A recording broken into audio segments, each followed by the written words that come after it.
تعلم على العلماء حتى تعرف الإسلام صحيحا. إن الحمد لله نحمده ونستعينه ونستغفره ونعوذ بالله من شرور أنفسنا ومن سيئات أعمالنا من يهده الله فلا مضل له ومن يضلل فلا هادي له وأشهد أن لا إله إلا الله وحده لا شريك له وأشهد أن محمدا عبده ورسوله صلى الله عليه وعلى آله وأصحابه وسلم تسليما كثيرا أما بعد أجد في تكون ذات المضاغط أتى الأبدران دي شريهم دابين Këti kërkojmë ndihmë dhe këti kërkojmë falje, kërkojmë mbrojtje tek Allahu nga keqja e vetes sonë dhe nga të këqijat e veprave tona. Ka udhëzon Allahu s'ka kush e devijon dhe ka devijon Allahu s'ka kush e udhëzon.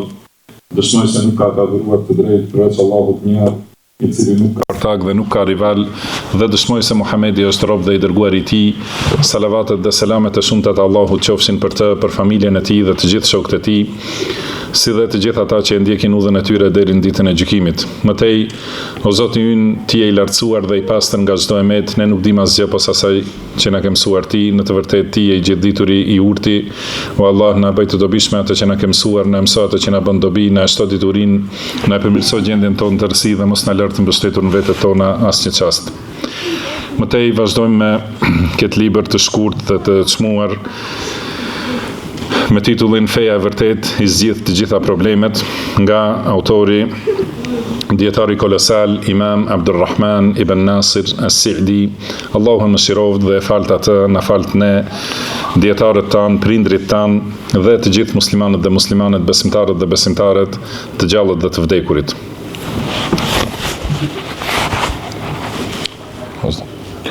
Bismillahirrahmanirrahim. Alhamdulillahi Rabbil Alamin, wassalatu wassalamu ala nabiyyina Muhammad wa ala alihi wa ashabihi ajma'in, wa ba'd. Imam Abdulrahman ibn Nasir as-Sa'di, Allahu më shirov dhe falt atë, hoxhën tonë të pranishmit dhe të gjithë muslimanët, në librin e tij me titullin Feja e vërtet i zgjidh të gjitha problemet, ka thënë: udhëzimi të varfërve. Sa i përket aspektit të udhëzimit islam për të varfrit, Islami i ka urdhëruar ata dhe secilin që nuk i ka arritur dëshirat personale që të kenë durim, të jenë të kënaqur me caktimin dhe urtësinë e Allahut, ta pranojnë se Allahu është i urti dhe në këtë caktim ka urtësi dhe ka dobi të lloj-llojshme. Ju mund ta urreni një gjë, ndërkohë që ajo është e mirë për ju dhe mund ta doni një gjë, ndërkohë që ajo është e dëmshme për ju. Allahu di, kurse ju nuk dini. Ky shikim i tyre e largon brengën dhe mërzin që mund të hyjë në zemrat dhe të shkaktojë ngathtësi dhe përtaci. Pastaj i ka urdhëruar që mos i shikojnë krijesat për largimin e varfërisë dhe nevojat e tyre, të mos kërkojnë prej krijesave përveç nëse nuk ka asnjë rrugdalje tjetër, dhe nëse ekziston domosdoshmëria, largimin e varfërisë ta kërkojë vetëm nga Allahu një, i cili nuk ka ortak, duke i përmbushur ato që ai i ka bërë shkaqe që largojnë varfërinë dhe sjellin pasurinë. Këto janë puna dhe shkaqet e lloj-llojshme të fitimit, secili duhet të angazhohet me atë shkak që i përshtatet atij dhe që përkon me gjendjen e tij. Në këtë mënyrë e fiton çlirimin nga robëria ndaj krijesave dhe stërvitet për fuqi dhe aktivitet dhe për luftë të përtacisë dhe logështisë. Krahas kësaj, u ka ndaluar që në zemrat e tyre të ndodhë zili ndaj të pasurve për atë që u ka dhënë Allahu prej dhuntive të tij.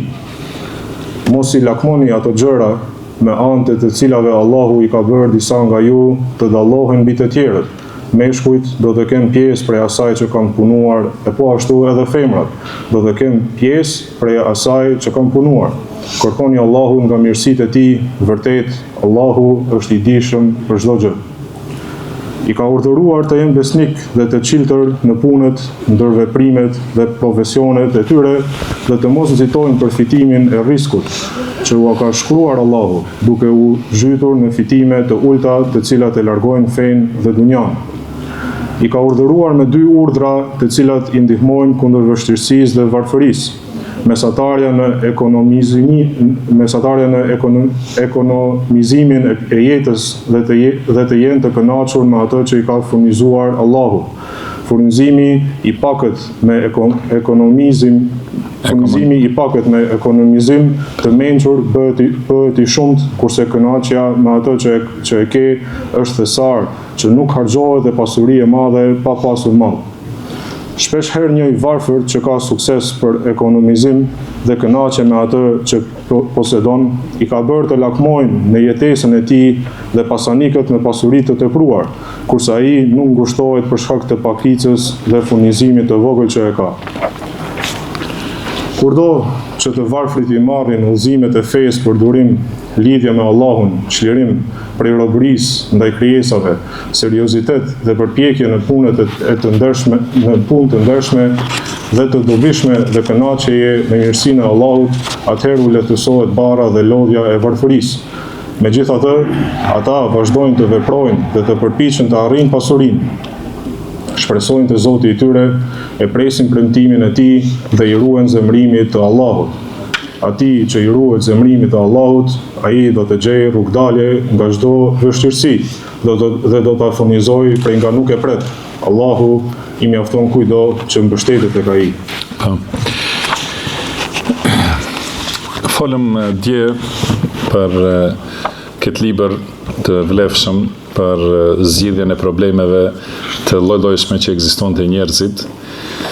Dhe të gjitha ato probleme, të gjitha zgjidhjet e këtyre problemeve janë zgjidhje të sakta në fenë e Allahut subhanahu wa taala, në fenë e vërtetë, që i ka përfshirë çdo aspekt të jetës së njerëzit me udhëzimin më të mirë dhe më të plot dhe me zgjidhjet më të dobishme.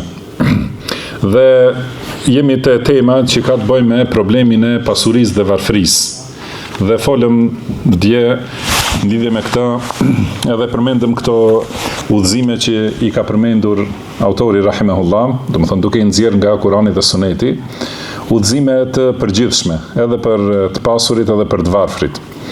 Pastaj disa pika të dobishme për udhëzime për të pasurit, si duhet të veprojnë me pasurinë e tyre dhe si është zgjidhja më e mirë, do të thënë që është në fenë islame, në lidhje me ata që kanë pasuri. Tani në vazhdim, vazhdon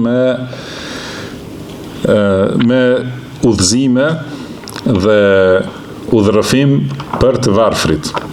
Do thotë edhe pasuria është një problem, edhe varfëria është një problem.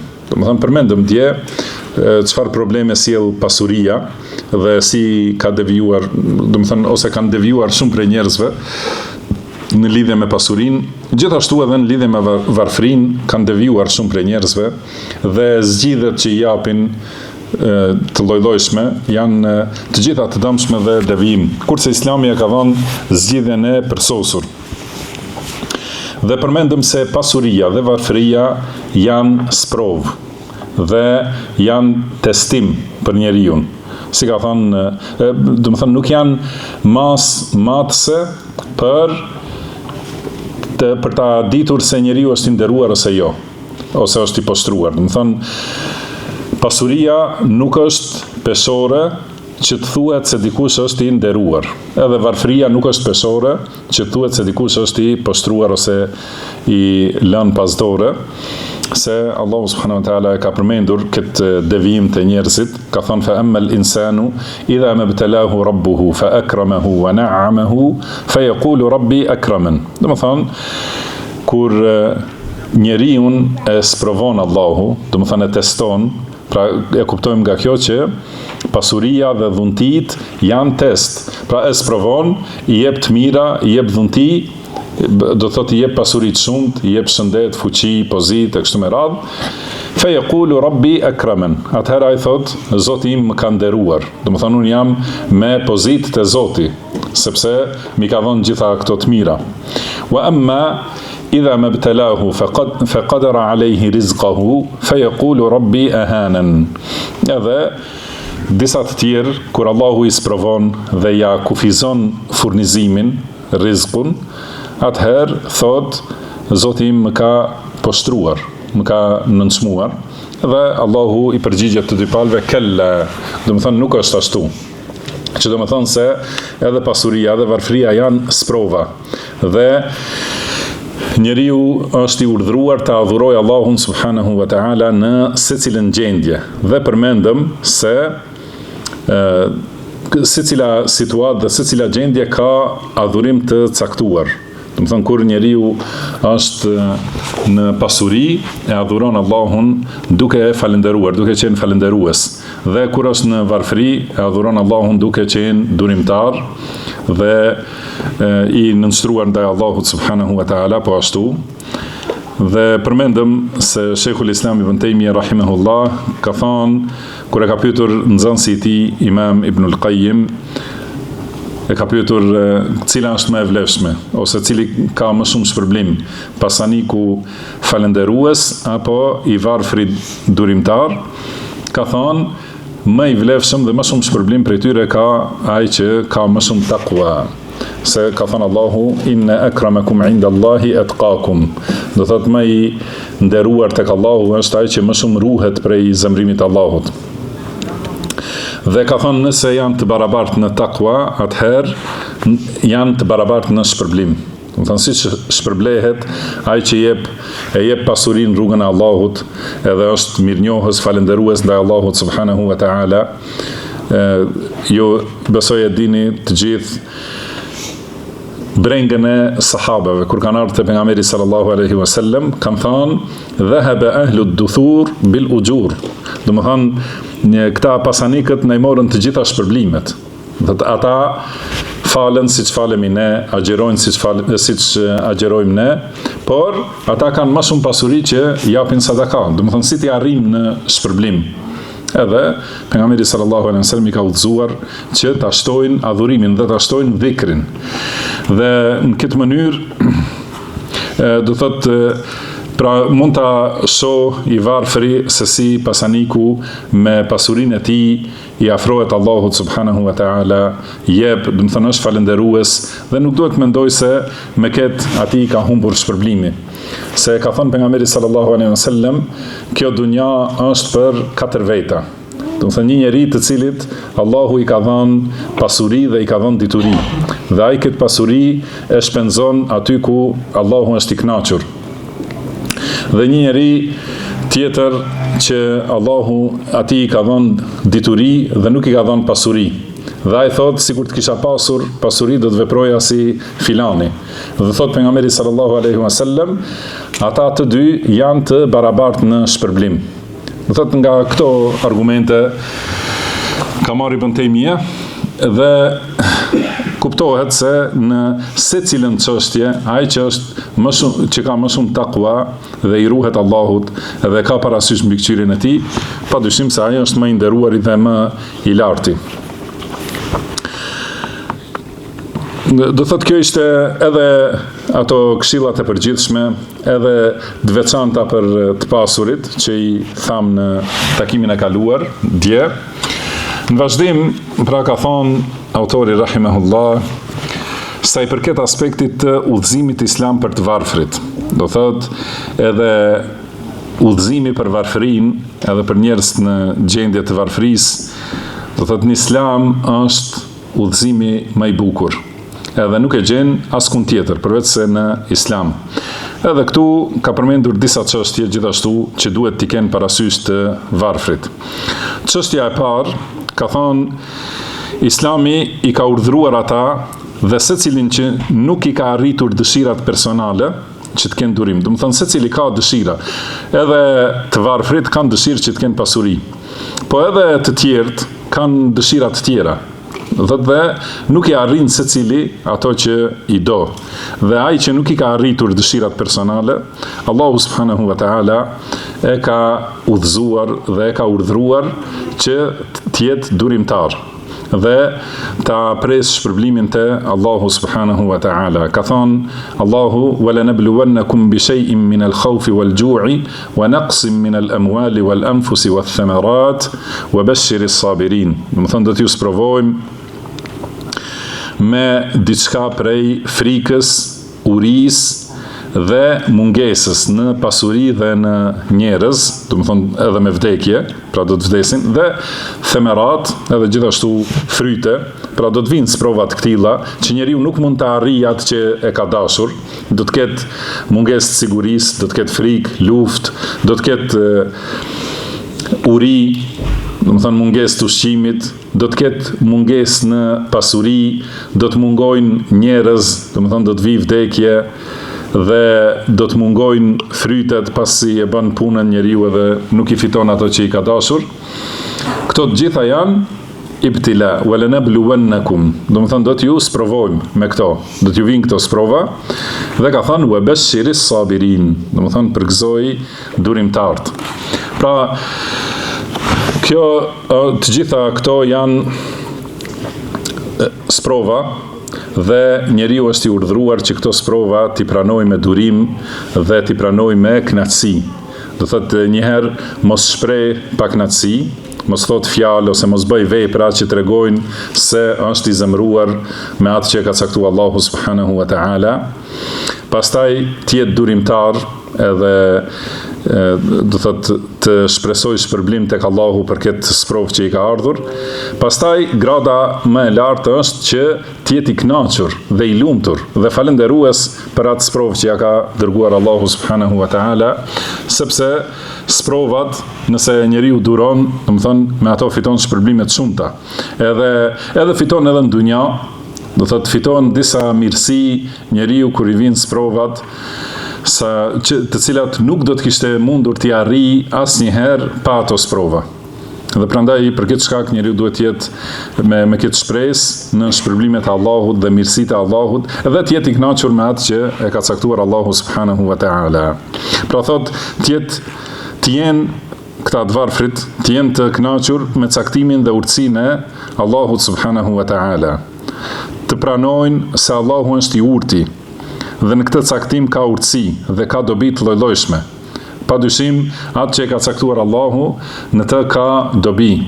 Allahu nuk e sprovon robin e tij besimtar që ta shkatroj, por e sprovon, do të thënë që ta i dërgon vështirësi, do thotë që ta provoj dhe ta kthjell imanin e tij, edhe të ngrihet edhe në grada më të larta njeriu. Edhe duhet ta di njeriu gjithmonë, besimtari duhet ta di se ajo që cakton Allahu është më e mirë se ajo që dëshiron njeriu.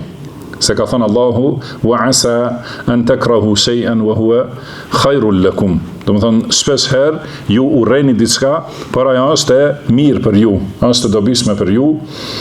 Wa asa an tuhibbu shay'an wa huwa sharrul lakum. Edhe shpesh herë dëshironi diçka, mirë pa ajo është e keqe për ju. Wallahu ya'lamu wa antum la ta'lamun. Dhe Allahu e di kurse ju nuk e dini. Pra dituria Allahut është gjithëpërfshirëse dhe urtësia Allahut subhanahu wa taala është e plot, dhe në atë që e cakton Allahu padyshim se është e mira e plot. Kurse dituria e njeriut është e kufizuar, edhe secili e ka vërejtur shpesh herë që ka ndonjë dëshirë të madhe, ose ka ndonjë mërzi të madhe dhe pikëllim të madh për diçka që nuk ka arritur ose për diçka që i ka ndodhur. Pastaj kalon një kohë e shkurtër edhe e sheh se kjo që i ka ndodhur ose ajo që nuk i ka ndodhur, që nuk e ka arritur, ka qenë më mirë për të. Edhe në këtë mënyrë është më mirë. Kjo ndodh në dunja, mirë po edhe më shumë do ta shoh njeriu në ahiret, kur ti i shoh shpërblimet e shumta për durimin e tij dhe dorëzimin e tij ndaj Allahut subhanahu wa taala. Dhe gjithashtu prej dobive të durimit edhe prej dobive të kësaj vetdije që jemi duke përmendur, më thënë vetdija se ajo që e cakton Allahu është më e mirë se ajo që dëshiron ti. Ka thënë autori rahimahullah, ky shikim, do të thënë kjo analizë, kjo kur i vjen diçka, kur i ndodh njeriut, e shikon me këtë shikim, me këtë sy, atëherë thotë ky shikim i tyre e largon brengën dhe mërzinë që mund të hyjë në zemra dhe të shkaktojë ngatësi dhe përtaci. Do thotë nëse i mungon kjo, nëse njeriu nuk e ka parasysh se ajo që e cakton Allahu është më mirë për të se çdo gjë tjetër, atëherë edhe ka brenga për të ardhmen, edhe ka mërzi për atë që ka kaluar, ose pikëllim për atë që ka kaluar. Do thotë në të dy anët, siç është përmendur në hadith dhe në duan e pejgamberit sallallahu alaihi wasallam, el-hem wal-hazan, do të thonë brenga për atë se çka do të vi më vonë, ose si do ta përballoj këtë, ose si do ta menaxhoj këtë çështje, ose si do t'i rris fëmijët, si do t'i ushqej, si do të martohet për shembull edhe më përpara kështu me radhë. Këto brenga largohen kur njeriu e ka këtë iman, kur e di se do thot ajo që e ka caktuar Allahu është më e mira dhe më e përsosura. Edhe po ashtu për të kaluarën, kur njeriu mendon edhe ka keqardhje për diçka që ka vepruar që nuk e ka arritur, si nuk e fitova këtë punë, ose si nuk hyra në këtë punë, ose si nuk e arrita këtë dëshirë kështu me radhë, të gjitha këto largohen kur e ka parasysh këtë ajet. Do thënë se ndoshta diçka ju urreni, por ajo është e mirë për ju. Edhe ndoshta diçka dëshironi, por ajo është e keqe për ju, dhe Allahu e di, kurse ju nuk dini, do të thonë nuk dini çdo gjë. Dhe vetëm kjo do të kishte mjaftuar si dobi. Do të kishte mjaftuar, do të thonë kur njeriu i largohet kjo smundje e zemrës.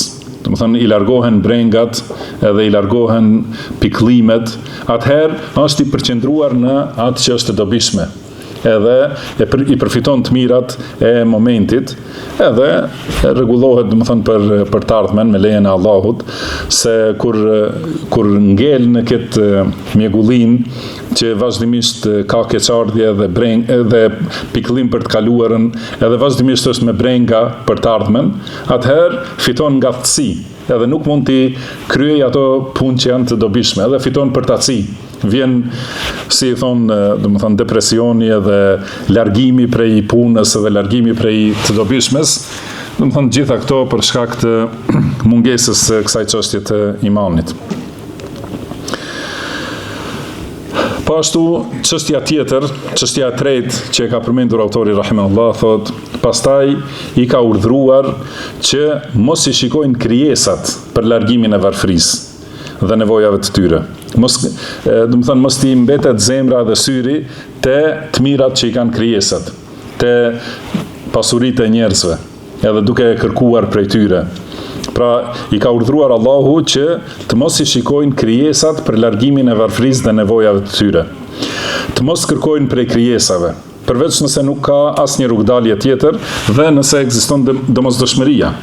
Do thotë, nëse është e domosdoshme dhe nuk ka asnjë rrugdalje, përveç se t'i kërkoj njerëzve, atëherë lejohet. Përndryshe, njeriu e ka në përgjithësi të ndaluar të kërkoj nga krijesat. Dhe pejgamberi sallallahu alaihi wasallam ka përmendur vetëm 3 raste kur lejohet kërkimi ose lypja prej njerëzve. Ka thonë, siç transmeton Qabisa ibn Mukhariq radhiyallahu anhu, ka thonë të hammeltu hamala, do thotë barta një punë, do më thonë është munduar të pajtoj 2 familje, 2 hasëm, është munduar të pajtoj dhe për këtë çështje ka harxuar shumë, do thotë duke i dhënë njënit, edhe duke i ndihmuar tjetrit e kështu me radhë, duke vrapuar mes tyre për bashkim. Ka thonë barta do thotë kështu, edhe për këtë shkak edhe ka hyrë në borxh. Ka thonë fa ataitu Rasulullahi sallallahu alaihi wasallam as'aluhu fiha. Atëherë shkova te pejgamberi sallallahu alaihi wasallam që t'i kërkoj, të më ndihmoj për këtë. Pastaj pejgamberi sallallahu alaihi wasallam i ka thonë aqim hatta ta'tiyana as-sadaqa fa na'muru laka biha. Do të thonë rri këtu derisa të na vi diçka prej sadakave ose prej zakatit dhe do t'japim, do të urdhëroj, do të thonë që të jepet diçka prej saj. Pastaj i ka thonë pejgamberi sallallahu alaihi wasallam ya Qabisa inna al-mas'alata la tahillu illa li ahadi thalatha. Ka thonë o Qabisa, kërkimi prej njerëzve nuk është i lejuar, do të thënë të kërkosh prej njerëzve nuk lejohet, përveç në 3 raste. Edhe këto duhet t'i ketë parasysh besimtari, vetëm nëse është në një gjendje të këtillë, atëherë mund të kërkojë ndihmë nga njerëzit. Përndryshe, gjithmonë duhet ta ketë zemrën të lidhur me Allahun subhanahu wa taala, t'i mbështetet Allahut dhe t'i bëj shkaqet e furnizimit me punë, me tregtie, me shkaqe të lejuara halal që ta fitojë furnizimin. Por vazhdimisht duke u mbështetur vetëm Allahut subhanahu wa taala dhe jo të kërkoj nga njerëzit. Vetëm në këto 3 raste ka thënë rajulun tahammala hamalatan fahallat lahu almas'alatu hatta yusibaha thumma yumsik. Do të thënë një njeri që ka bartur një punë të këtillë, do të thënë e merr përsipër një përmirësim të gjendjes së muslimanëve, do të thënë punon në një përgjegjësi për të tjerët, edhe atëherë i mungon, do të thënë i mungojnë financat për ta kryer atë çështje, ose hyn në borxh, atëherë i lejohet të kërkojë derisa ta plotësojë këtë çështje dhe pas kësaj e ndërpret menjëherë. Do të thënë e ndal kërkimin, jo të vazhdoj, do të thënë pasi ta hape këtë derë, të kërkojë edhe më tutje. Pastaj ka thonë wa rajulun asabathu jaihatun ijtahat malahu. Edhe një njeri të cilit i ka ndodhur një dëm në pasurinë e tij, edhe ja ka shkatruar pasurinë. Edhe këto mund të jenë dëme të lloj-llojshme. Do të thënë pasi njeriu ka qenë në gjendje të mirë, i ka ardhur një prej caktimeve të Allahut, edhe ja ka shkatruar pasurinë dhe ka mbetur pa asgjë. Ka thënë fahallat lahu almas'alatu hatta yusiba qiwaman min 'aish. Atëherë i lejohet atij të kërkojë derisa të arrijë nivelin që i mjafton për jetesë. Do të thënë pasi ka qenë me pasuri, ka mundësi që ka mbetur tani pa ushqim, edhe ka mbetur pa asgjë, do të thënë pa pritmas menjëherë, atëherë mund të kërkojë sa të ushqehet, edhe ta ushqej familjen, edhe që të mund të vazhdoj të punoj. Wa rajulun asabathu faqa hatta yaquma thalathatun min dhawil hija min qawmihi. Do thotë edhe një njeri të cilit i ka ndodhur një varfëri e rëndë, saqë dalin 3 veta, të paktën 3 veta, do të thënë prej familjes së tij, njerëz që janë të mençur dhe të pjekur, me pjekuri, edhe këta dëshmojnë dhe thonë laqad asabat fulanan faqa fahallat lahu almas'ala. Do thotë këta njerëz të mençur thonë këtij filanit i ka ndodhur një varfëri e rëndë, edhe nuk mund dale prej saj, do të thënë e njohin gjendjen e tij, e dinë se ai nuk ka mundësi të punojë, ose pa marrë parasysh sa mundohet, nuk mund dale prej asaj varfërie, atij i lejohet të kërkojë hatta yusiba qiwaman min 'aish, derisa të gjej, do të thënë aq sa i mjafton për të jetuar. Dhe ka thënë pejgamberi sallallahu alaihi wasallam, fama siwahunna min al-mas'ala ya qabisa suhtan. Do të thënë çdo gjë përveç në këto raste kur kërkon njeriu nga njerëzit, atëherë ajo është suht, do të thënë pasuri e ndaluar, pasuri haram. Ya'kuluha sahibuha suhtan. Atë pasuri e ha njeriu me të padrejtë. Do të thënë nëse ju kërkon njerëzve dhe nuk është prej këtyre rasteve, do thotë se atë pasuri ai e ka marrë me të padrejtë. Edhe ka thënë pejgamberi sallallahu alaihi wasallam, secili trup që bind kullu gjismin nebete an suhtin, do të thënë çdo trup që mbin me haram, me këtë pasuri të padrejtë, atëherë ajo është më parsor për zjarrin e xhehenemit. Allahu na ruaj. Do thotë ky ishte çështja e tretë që Allahu ka ndaluar ka ndaluar njerëzve në përgjithësi, edhe të varfërve, ka ndaluar që të shikojnë krijesat për zgjedhjen e problemit të varfërisë. Edhe ka ndaluar, do të thënë që si zgjidhje të problemit të varfërisë ta kenë lypjen edhe kërkimin prej njerëzve, por duhet të mbështeten Allahut dhe të kërkojnë, siç është në urdhrin tjetër, ka thonë largimin e varfërisë ta kërkojnë vetëm nga Allahu një, i cili nuk ka ortak, duke i përmbushur ato që ai ka bërë shkaqe që largojnë varfërinë dhe sjellin pasurinë. Do thotë këto janë dy çështje. Do të thënë njëherë largimin e varfërisë njeriu ta kërkoj vetëm nga Allahu. Edhe t'i lutet Allahut, të kërkoj mbrojtje tek Allahu, sepse mbrojtja ose i'adha ose isti'adha është kur njeriu kërkon mbrojtje për një të keqe që nuk ka ardhur, edhe kërkon mbrojtje nga Allahu që mos vi, dhe kur kërkon mbrojtje nga një keqe që i ka ndodhur, që ti, do të thënë, kjo është kërkim nga Allahu që ti largohet.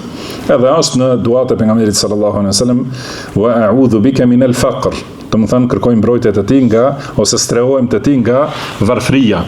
Dhe edhe nëse nuk i ka ndodhur varfëria, është e ligjshme që ti lutet Allahut që ta mbrojë prej varfërisë. Edhe nëse i ka ndodhur, kur kërkon mbrojtje ose strehim, do të thënë është kërkim i largimit të asaj. Dhe ky kërkim dhe kjo isti'adhe, do të thënë, bëhet vetëm kërkim ndaj Allahut subhanahu wa ta'ala. Edhe kjo është zgjidhja e vërtet islame.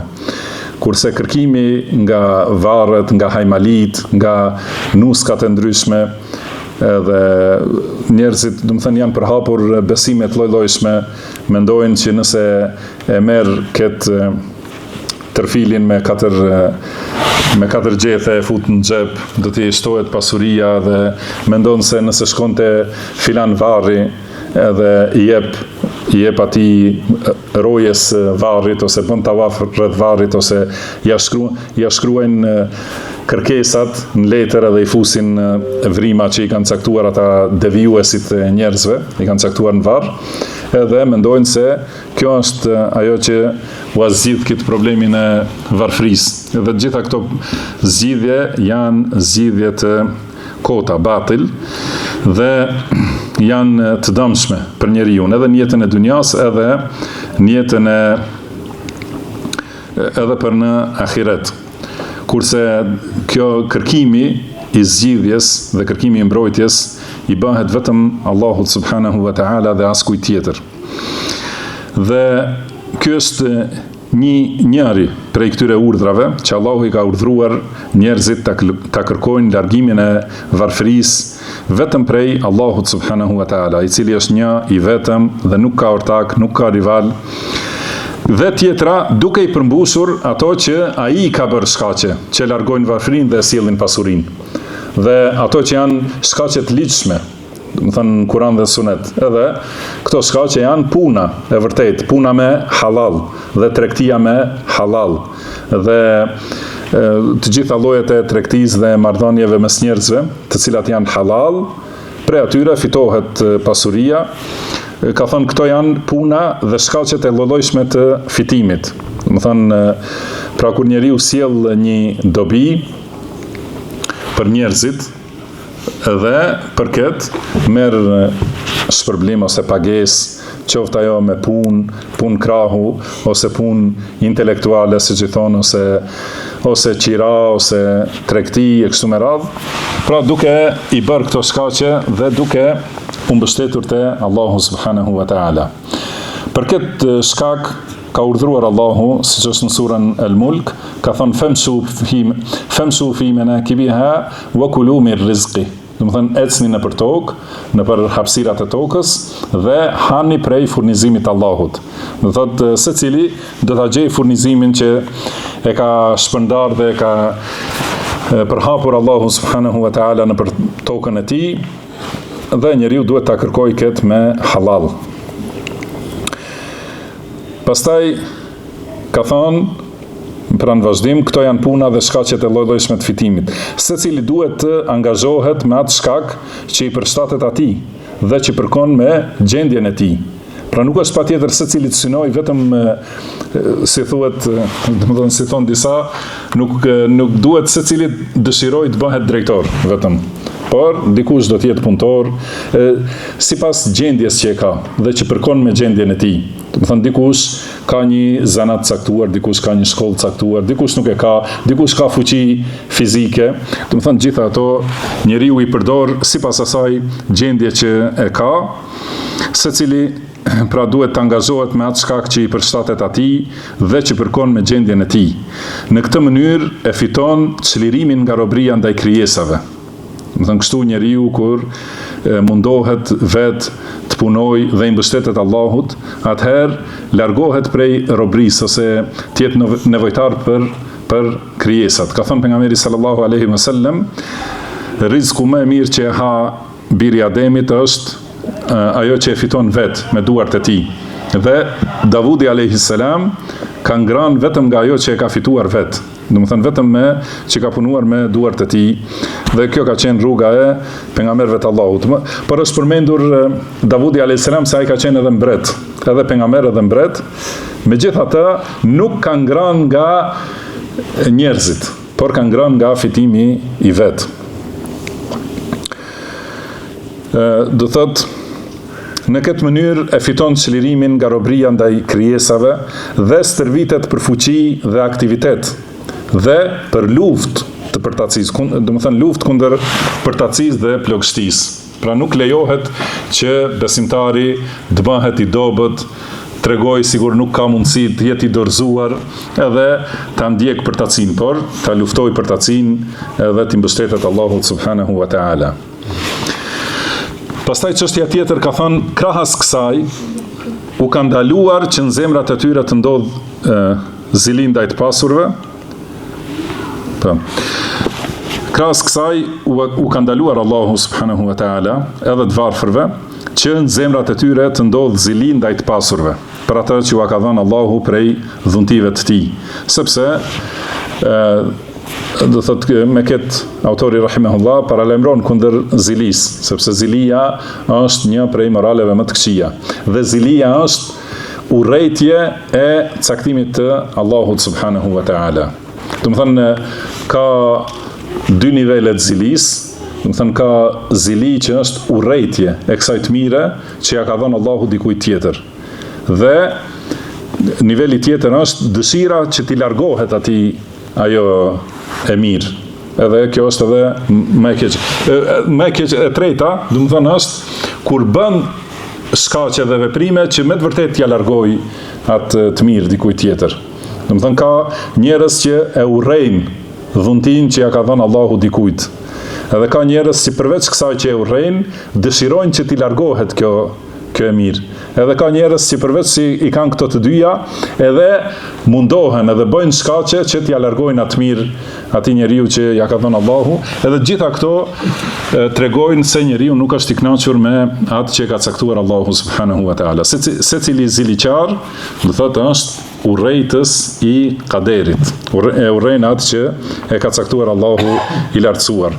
Dhe ka thënë Allahu subhanahu wa taala ولا تتمنوا ما فضل الله به بعضكم على بعض.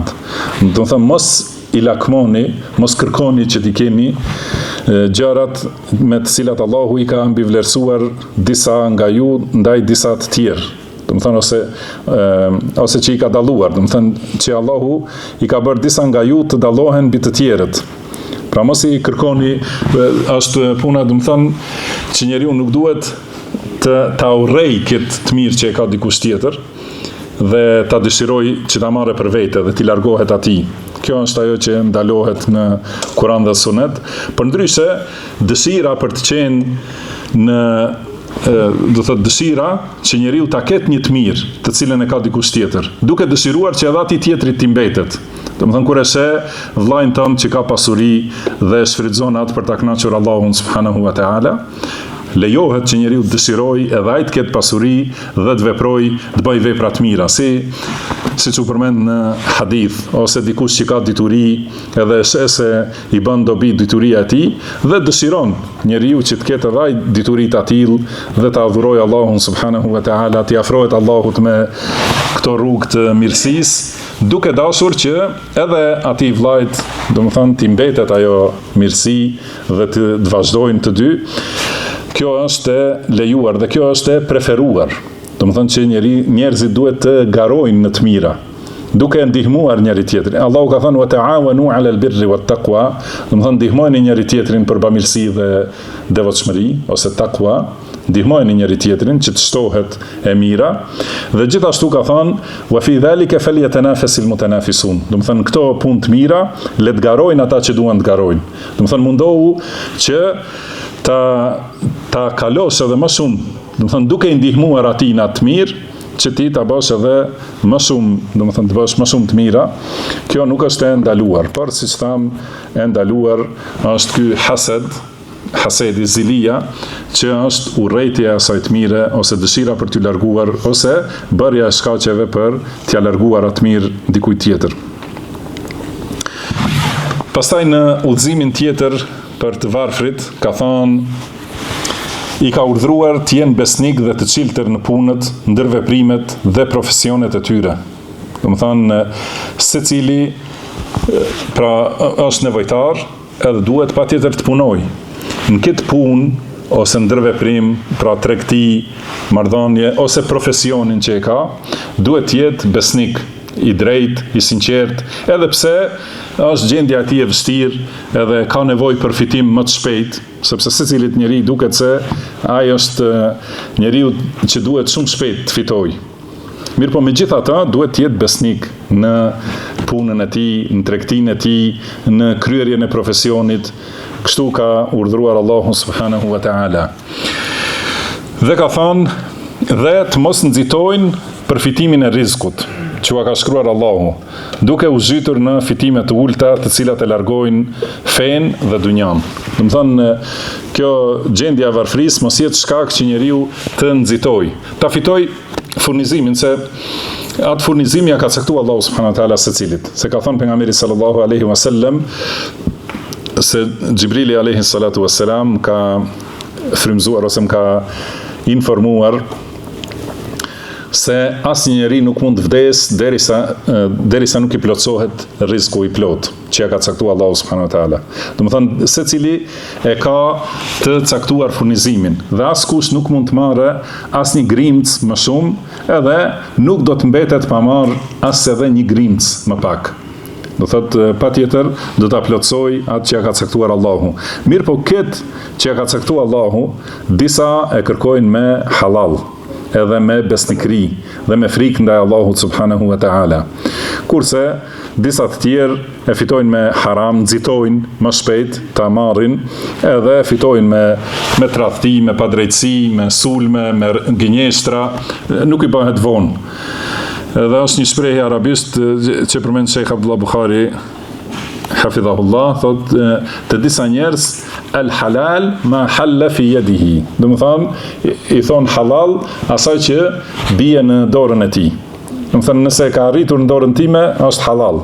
Derisa të arrijë, atëherë, do të thonë, i përdorin gjitha metodat, pa marrë parasysh se do thotë ai ka ndaluar Allahu ose jo. Pastaj çështja tjetër që janë të urdhëruar të varfrit, ka thënë, tjetra thot, i ka urdhëruar të jenë besnik dhe të çiltër në punën, ndërveprimet dhe profesionet e tyre, dhe të mos nxitojnë për fitimin e rrezikut që ka shkruar Allahu, duke u zhytur në fitime të ulta, edhe gjithashtu edhe punë të pahishme, do të thonë jo të mira, ose edhe punë që janë të ndaluara, të cilat e largojnë fen, ose e dobësojnë fen, ose gjithashtu e largojnë edhe dunjan dhe respektin dunja. Po tjetra çështje është i ka urdhëruar me 2 urdhra, të cilat u ndihmojnë kundër vështirësisë së varfërisë.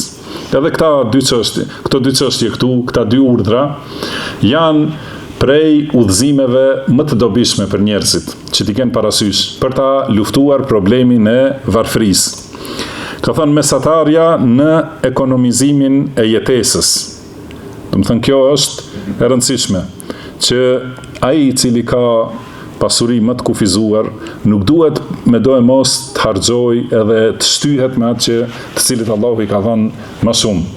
Se ky është problemi që i zhyt njerëzit edhe më shumë në varfëri. Kur e shohin dikan që ka pasuri, edhe ka bler një makinë, ose ka bler mobilje, shtroje për shtëpinë e tij, ose ka ndërtuar shtëpinë, atëherë edhe të gjithë të tjerë mundohen ta bëjnë si ai, ose t'ja kalojnë atij, edhe për këtë çështje zhyten në borxhe dhe zhyten në varfëri, edhe kjo nuk është rrugë të mençurve. Do të thonë, të jetë mesatar në menaxhimin e pasurisë që e ka. Të harxoj për atë që është nevojë e domosdoshme, edhe të harxoj në mënyrë mesatare, duke mos qenë koprac, edhe duke mos i lënë anash obligimet që i ka njeriu, obligimet fetare, edhe obligimet familjare, për shembull, ose obligimet ndaj njerëzve për cilët duhet kujdeset, pra mesatarja në ekonomizimin e jetesës. Dhe tjetra, të jetë i kënaqur me atë ose të jenë të kënaqur me atë që i ka furnizuar Allahu. Edhe kjo është pasuri, kjo i thuhet arabisht qanaa, do të thonë që njeriu të jetë i kënaqur me atë që e ka. Kjo është pasuri që nuk krahasohet. Do të thonë askush nuk mund të arrijë prej të mirave të dunjas diçka më shumë se sa qanaa. Do të thonë që të jetë i bindur në atë që ja ka caktuar Allahu dhe të jetë i kënaqur me atë që ja ka dhënë Allahu subhanahu wa ta'ala. Dhe duhet gjithashtu të jetë i mençur dhe i sinqert që ta di se cila është nevoja reale. Edhe nëse e di që ato që i nevojiten ja ka dhënë Allahu subhanahu wa ta'ala, atëherë nuk duhet të vrapoj për ato që nuk janë të domosdoshme. Si ka thënë pejgamberi sallallahu alaihi wasallam, men asbaha minkum aminan fi sirbihi, mu'afan fi badanihi, indahu qutu yawmihi, fa ka'annama hizat lahu ad-dunya bihadhafiriha. Do thot, kush ngrihet në mëngjes, i sigurt në shtëpinë e tij, në strehën e tij, është i sigurt, edhe nuk friksohet, edhe nuk është jashtë në rrugë, do të thonë është në shtëpi brenda, ka stre dhe është i qetë me familjen e tij, mu'afan fi badanihi, edhe është i shëndosh në trupin e tij, nuk ka smundje momentale. Indahu qutu yawmihi, dhe ka ushqim për ditën e tij, për atë ditë ka, do të thonë që të haj, fa ka'annama hizat lahu ad-dunya bihadafiriha, do të thonë është sikur i është dhënë gjithë dunjaja dhe çdo gjë që kanë, do të thonë gjitha pasuritë e dunjas. Kuptohet se secili i kërkon këto. Secili, do të thonë, dhe në realitet prej dunjas i merr njeriu këto, nuk merr më shumë. Do të thonë, me rëndësi e përjeton sigurinë dhe qetësinë në shtëpinë e tij, edhe e përjeton dhe kënaqet me shëndetin e tij, dhe ha gjatë ditës së tij. Nuk ka diçka tjetër në dunja. Çfarë do të kërkoj përtej këtyre? Prandaj ai njeri që i ka këto është i barabartë me atë që të cilit i është dhënë e gjithë dunjaja. Se edhe ati që jep sigur të ketë një njeri që e ka gjithë dunjan në pronën e tij, çka do të marrë më shumë se sa këto? Do të thonë, këto janë, prandaj njeriu duhet të jetë i kënaqur me atë që ja ka dhënë Allahu subhanahu wa ta'ala, edhe shumica e njerëzve i kanë këto domosdoshmëri, i kanë. Mirë po, çdo herë kërkojnë më shumë se ato që janë domosdoshmëri. Edhe asnjëherë nuk janë të qetë, nuk janë të kënaqur. Prandaj pejgamberi sallallahu alaihi wasallam na ka udhëzuar që për çështjet e dunjas ta shikojmë atë që është poshtë nesh. Do të thonë secili ta shikojë atë që është më ulët. Nëse njeriu sheh diçka që i mungon, ta di se dikujt tjetër i mungon edhe më shumë. Edhe sidomos në këto 3 aspekte.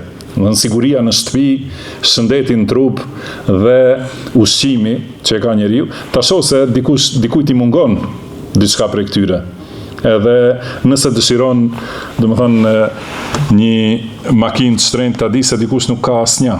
Edhe dikush dëshiron në shtëpinë, pallatin e madh, kurse dikush nuk ka as shtëpi. Do të thonë duhet të jetojë nëpër shatora dhe tenda, ose të jetojë nëpër rrugë. Dikush nuk është i qetë në vendin e tij, është i përjashtuar nga vendi, edhe nuk di se ku do ta zër nata.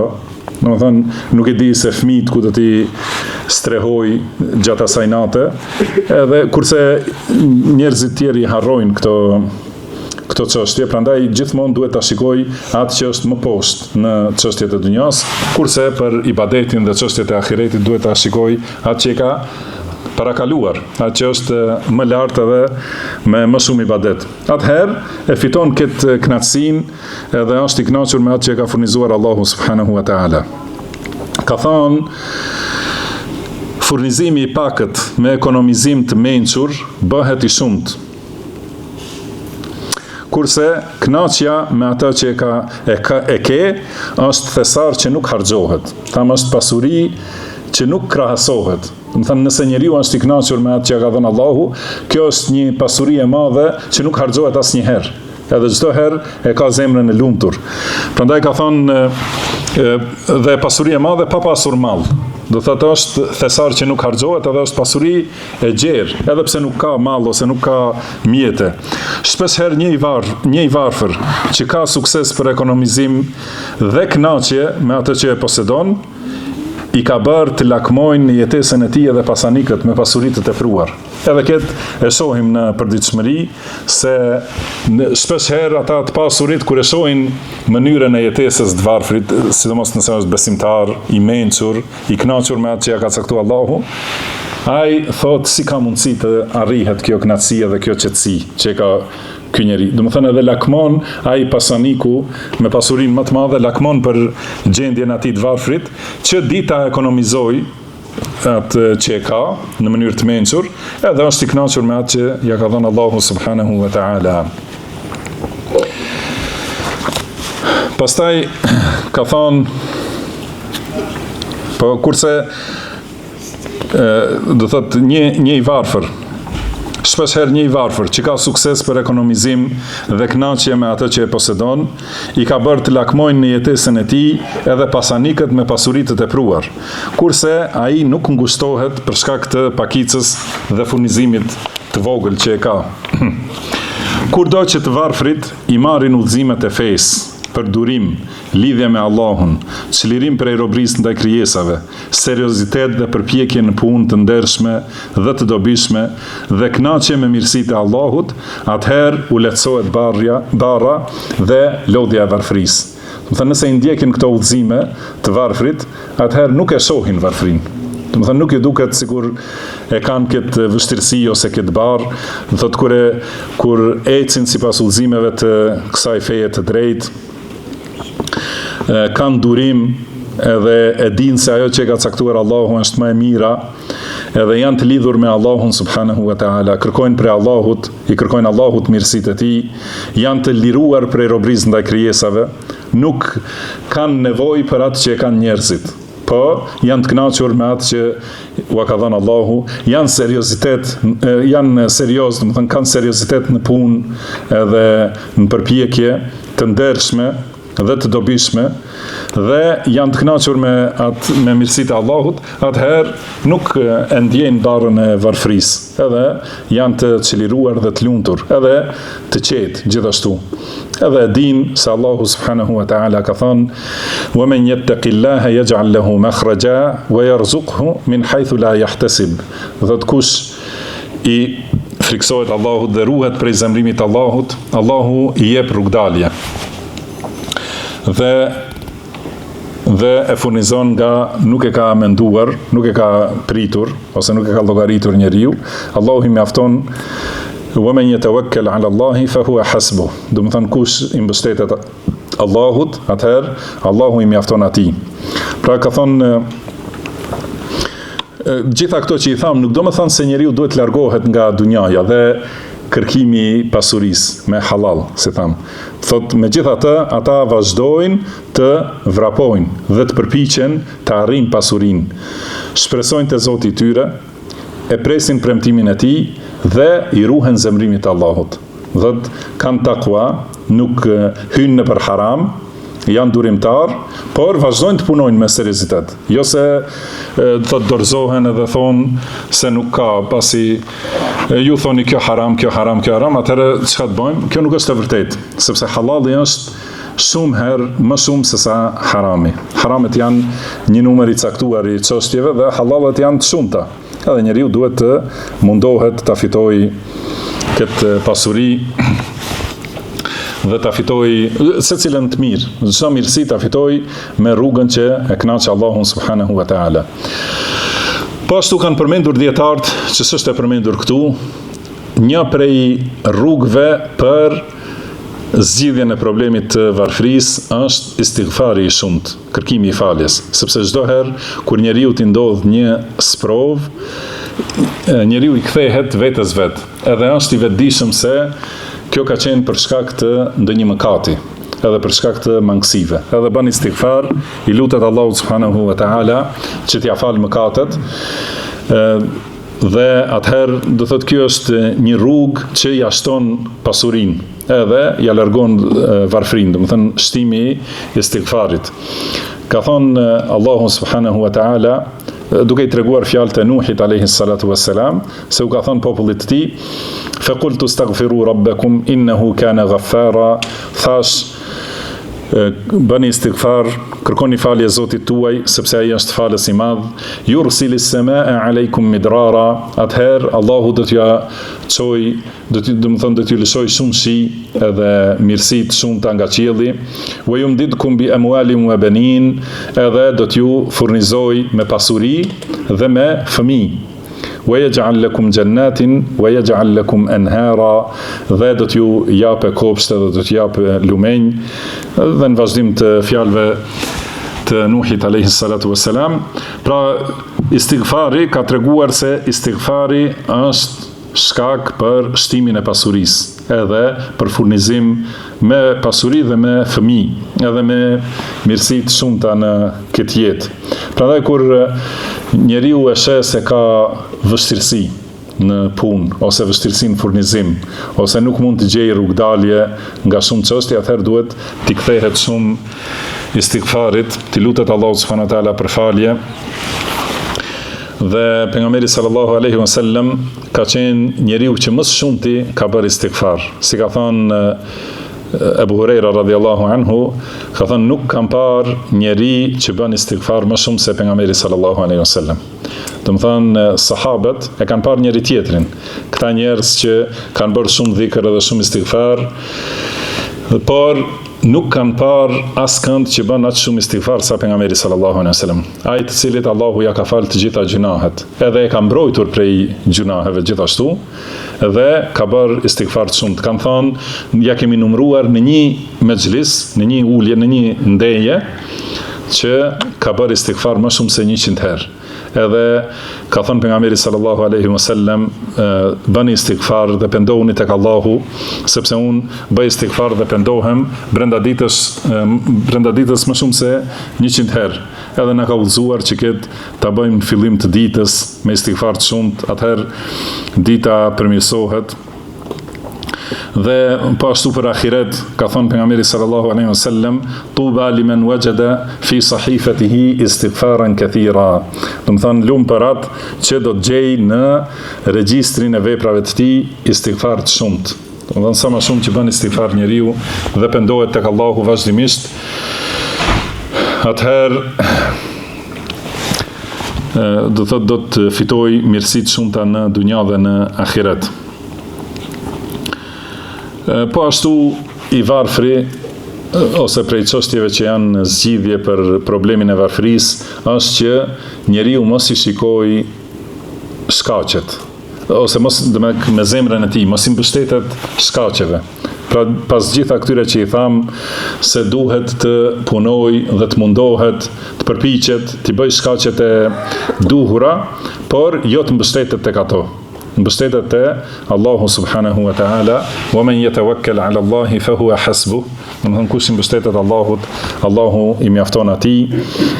Dhe kush i friksohet Allahut, Allahu e furnizon nga nuk e ka menduar. Prandaj vazhdimisht njeriu duhet ta ketë zemrën të lidhur me këtë çështje dhe gjithashtu ta ketë gojën të lidhur me dhikr. Pra kur del prej shtëpisë, thot bismillah, tawakkaltu ala Allah, wala hawla wala quwwata illa billah. Thot ky dhikr është dhikr madhështor për mbrojtje të gjithanshme, prej smundjeve, prej dëmtimeve, për sukses gjithashtu, dhe është mënyrë që njeriu të largohet nga mbështetja në shkaqe. Pra thot bismillah, kjo do të thot kërkoj ndihmë me emrin e Allahut. Tawakkaltu ala Allah, ju mbështeta Allahut. Do të thonë nuk i mbështetem shkaqeve ose fuqisë time ose diturisë time, por ju mbështeta Allahut. Wala hawla wala quwwata illa billah. Edhe nuk ka fuqi dhe nuk ka lëvizje përveç se me ndihmën e Allahut. Pa marrë parasysh sa i duket në veten e tij që ka zotësi dhe aftësi dhe fuqi, duhet ta di se asgjë nuk ka përveç se me ndihmën e Allahut subhanahu wa taala. Edhe kjo është ndihmë e madhe që njeriu të ketë sukses kur del nga shtëpia, prandaj edhe shejtani nuk mund t'i afrohet. Se ai secili ka një shejtan që është duke pritur te dera. Kur dalen nga shtëpia që ti vërsulet dhe ta mpost, mirë po kur e thot këtë dhikr, i thot shejtani shejtanëve të tjerë, do të thënë çka keni të bëni? Pra një herë kur e thot këtë dhikr, i thuhet atij njeriu, i thot me lajke.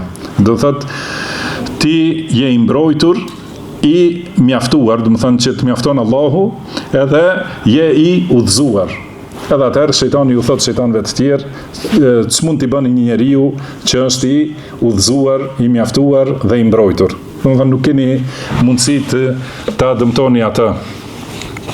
Për këtë shkak, do thot njeriu vazhdimisht duhet ta ketë parasysh këta dhe dhikri i transmetuar në sunet dhe ai që është në librin e Allahut është ndihma më e mirë për përmirësimin e zemrës, për forcimin e imanit edhe shtimin e udhëzimit. Prandaj vazhdimisht njeriu duhet të jetë i përpikt në këto dhikra dhe në këtë përmendje të Allahut subhanahu wa taala.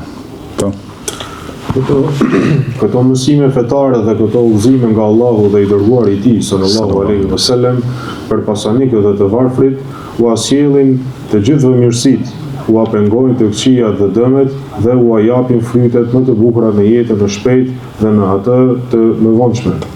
Kjo është zgjidhja e vetme e cila vjen nga Zoti i Madhërisëm për problemin e pasurisë dhe varfërisë. Çdo gjë përveç kësaj sjell vështirësi, dëshpërim, dëm dhe shkatrim. Prej Allahut vjen suksesi.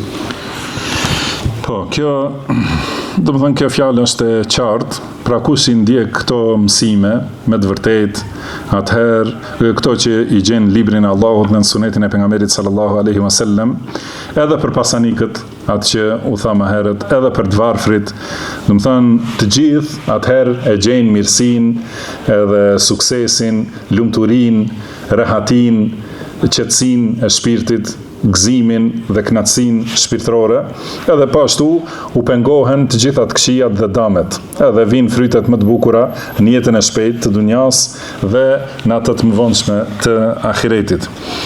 Kjo që u tha është zgjidhja e vetme, se zgjidhje ka të lloj-llojshme, japin njerëzit teori të lloj-llojshme, mirë po të gjitha ato zgjidhje janë me mangësi dhe me probleme. Kurse zgjidhja e vetme e vërtetë dhe e dobishme është kjo që vjen nga Zoti i Madhërisëm. Kjo është zgjidhja vetme për problemin e pasurisë dhe varfërisë. Çdo gjë përveç kësaj sjell vështirësi, dëshpërim, dëm dhe shkatrim. Dhe prej Allahut vjen suksesi. Mjaftojmë me kaq për shkak të afrimit kohës e ezanit dhe do të vazhdojmë inshallahu me mësime të tjera, me sukses dhe mendim nga Allahu subhanahu wa ta'ala. والله أعلم وصلى الله وسلم على عبده ورسوله نبينا محمد سبحانك اللهم وبحمدك أشهد أن لا إله إلا أنت أستغفرك وأتوب إليك وآخر دعوانا أن الحمد لله رب العالمين.